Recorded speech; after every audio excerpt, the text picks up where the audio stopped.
नाजरीन, आप देख रहे हैं रियासत का मशहूर व मकबूल यूट्यूब चैनल बज़्म आईना। वकील साहब पोस्ट सैयद कुदरतुल्लाह कादरी वकील साहब एक बार फिर रियासत की अहम खबर के साथ आपके रूबरू हाजिर है। खबर ये है कि YSRCP पार्टी के सरबराह और साबिक़ वज़ीर आला वैएस जगन मोहन रेड्डी के अहकामात के मुताबिक रियासत आंध्र प्रदेश के तमाम अजला के रूबरू YSRCP पार्टी के कायदीन एक पुरज़ोर एहतजाज किया। इस मौके पर उन्होंने तेलुगुदेशम पार्टी हुकूमत से मुतालबा किया कि तेलुगुदेशम पार्टी फौरी तौर पर इमाम और मौज़ूनों को जो एजाज़िया देना है वो फौरी जारी करने, वरना बड़े पैमाने पर फिर एहतजाज किया जाएगा। इस मौके पर YSRCP के state minority working president Hafeez Khan, state minority president V खादर बादशाह, MLC रूहुल्ला ने NTR ज़िला माइनॉरिटी के ऑफिस के रूबरू पुरजोर एहतजाज किया। इस मौके पर NTR डिस्ट्रिक्ट माइनॉरिटी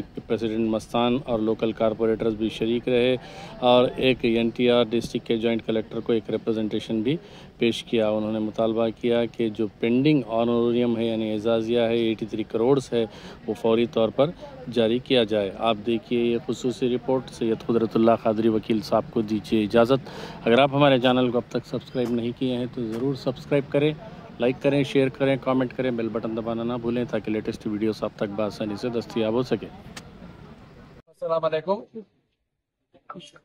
రాష్ట్ర వ్యాప్తంగా వైఎస్ఆర్ కాంగ్రెస్ పార్టీ గౌరవ పార్టీ అధ్యక్షులు శ్రీ వైఎస్ జగన్మోహన్ రెడ్డి గారి ఆదేశాల మేరకు మైనార్టీ సోదరుల తరఫు నుంచి ఒక నిరసన, అలాగే మెమోరండం ప్రతి కలెక్టర్ ఆఫీస్ దగ్గర పోయి ఇవ్వాలని చెప్పి ఈరోజు పిలుపు ఇవ్వడం జరిగింది. రాష్ట్ర వ్యాప్తంగా ఈరోజు ప్రతి కలెక్టర్ కి కలిసి మేము వినతి పత్రం ఇవ్వడం జరుగుతుంది.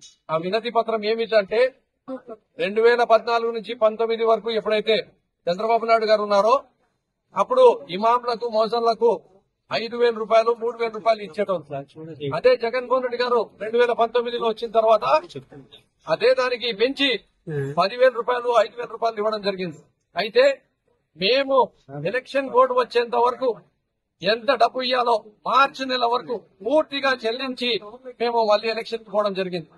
ఈ రోజు గత సంవత్సరం నుంచి చూసుకుంటే 11 నెలల ఆనరేరియం అంటే గౌరవ వేతనము ఈ రోజు పెండింగ్ ఉంది. దానికి ఎంత ఖర్చు వస్తుంది అని చెప్పి అనుకుంటే ఒక సంవత్సరానికి 90 కోట్లు మాత్రమే ఖర్చు వస్తుంది. అంటే 90 కోట్ల రూపాయలు కూడా ఈరోజు చంద్రబాబు నాయుడు గారు ఏదైతే మాట ఇచ్చినారో ఇవ్వడం లేదు. కానీ హామీలు ఇవ్వడంలో మాత్రము బ్రహ్మాండంగా ఉంది అని చెప్పడంలో మాత్రము సూపర్ 6, సూపర్ 8 అని చెప్పడంలో గాను, అబద్దాలు చెప్పడంలో గాను ఆయనకు మించిన మనిషే లేడు. Guinness book of world record లో ఆయన పేరు ఖచ్చితంగా వస్తుంది అని చెప్పి కూడా తెలియజేసుకుంటున్నా. మేము అడుగుతున్నది ఒకటే, మీరు ఏదైతే అడ్డగోలుగా హామీలు ఇచ్చినారో అది ఇస్తారా, చేస్తారా తెలియదు. కానీ ఏ స్కీమ్ అయితే నడుస్తుందో ఆ స్కీమ్ ని కూడా మీరు నడిపేయలేకపోతున్నారు, డబ్బులు కేటాయించలేకపోతున్నారు, వాళ్ళకు డబ్బులు ఇవ్వలేకపోతున్నారు. వాళ్ళు పాపము మసీద్ లో ఉండే ఇమాంలు, మోసన్లు వాళ్ళు ఏ రోజు కూడా రోడ్డుకు రావడం, పైన రావడమో లేదంటే ఒకరి దగ్గరికి పోయి అడగడమో వాళ్ళు చెయ్యరు. కాబట్టి వాళ్ళ తరఫు నుంచి వైఎస్ఆర్ కాంగ్రెస్ పార్టీ ఈరోజు రాష్ట్ర వ్యాప్తంగా నిరసన కార్యక్రమం మరి మెమోరండం ఇవ్వడం జరుగుతుంది. తెలుగుదేశం పార్టీకి సూటిగా అడుగుతున్నాం, మీరు ఇమాం మోజన్లకు ఎప్పుడు చెల్లిస్తారు 11 నెలల ఆనరేరియం అని చెప్పి. అలాగే మీరు మసీద్లకు 5,000 రూపాయలు ఇస్తా అని చెప్పినారు, కొత్త స్కీమ్ అది, దానికి ఇంకా స్టార్టే కాలేదు. అలాగే మీరు వడ్డీలని రుణాలు అని చెప్పినారు, మళ్ళీ ఇంకా ఎన్నో హామీలు ఇచ్చినారు, ఏ ఒక్క హామీ కూడా నెరవేర్చలేదు. ఫైనాన్స్ కార్పొరేషన్ లో డబ్బులు ఇస్తున్నారు, అప్లికేషన్లు తీసుకున్నారు, కానీ 1 రూపాయి కూడా ఇవ్వలేదు. అలాగే వక్ఫ్ బోర్డులో గురించి అయితే వక్ఫ్ బోర్డు దానికి వ్యతిరేకంగా ఓటేస్తామని చెప్పి మళ్ళీ దానికి సానుకూలంగా ఓటేసి ఈ రోజు దేశవ్యాప్తంగా ఉండే ముస్లిం సోదరులకు ప్రతి వక్ఫ్ ఆస్తిని ఇబ్బందికరమైన పరిస్థితిలో వేసిన మనిషి ఎవరైనా ఉన్నారు అంటే అది నారా చంద్రబాబు నాయుడు గారు అని చెప్పి మేము తెలియజేసుకుంటున్నాం.